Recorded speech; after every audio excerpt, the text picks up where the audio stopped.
Chemical peeling ট্রিটমেন্টটা করতে খুব ভয় পাই। কেমিক্যাল পিলিং করলে আমার গাল পুড়ে যাবে, বার্ন হয়ে যাবে, আমি তাই কোনোভাবেই এই ট্রিটমেন্টটি করতে পারি না।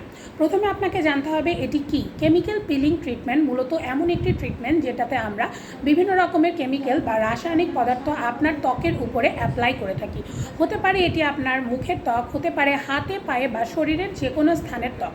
সাধারণত কেমিক্যাল পিলিংয়ের মাধ্যমে আমরা বিভিন্ন রাসায়নিক পদার্থ যেমন স্যালিসাইলিক অ্যাসিড, গ্লাইকোলিক অ্যাসিড ইত্যাদি নানা জাতীয় রাসায়নিক দ্রব্যাদি ব্যবহার করে থাকি।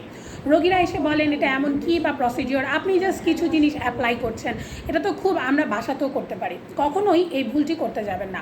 কেমিক্যাল পিলিং যদি আপনি আনারি অদক্ষভাবে বা বাসায় নিজে নিজে করতে যান তাহলে কিন্তু 5 থেকে 10 সেকেন্ডের মধ্যে আপনার ত্বক পুড়ে যেতে পারে, বার্ন হয়ে যেতে পারে এবং দীর্ঘ সময়ের জন্য পার্মানেন্ট স্কার ডেভেলপ করতে পারে, যা দূর করা অনেক বেশি কষ্ট সাপেক্ষ, সময় সাপেক্ষ এবং ব্যয়বহুল।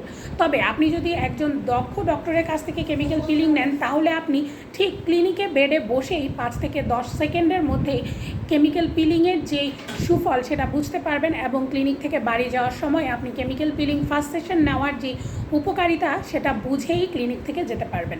সাধারণত দেখা যায় আপনাদের মুখে কালো ছোপ ছোপ দাগ, ব্রণের দাগ বা বগলে বা প্রাইভেট এরিয়ার যে কালচে ছোপ ছোপ দাগ, এছাড়া দেখা যায় সোরিয়াসিস বা টিনিয়া ইনফেকশন বা দাঁত রোগ ভালো হয়ে যাওয়ার পরে যে কালো দাগগুলো থাকে, বা পক্স বা বসন্ত রোগের পর যে কালো দাগগুলো থাকে, বা বিভিন্ন কারণে কাটা ছেঁড়া ইত্যাদি জনিত কারণে যেই কালো দাগগুলো থাকে, এই সমস্ত দাগ দূর করার জন্য আমরা কেমিক্যাল পিলিং ট্রিটমেন্টটি করে থাকি।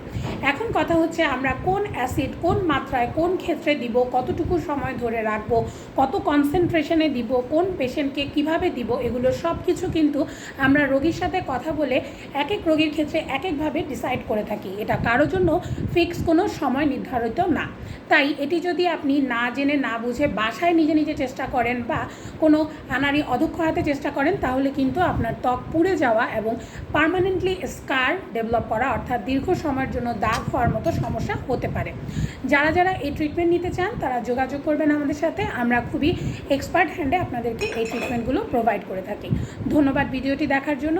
ভালো থাকুন, সুস্থ থাকুন। খোদা হাফেজ। আসসালামু আলাইকুম।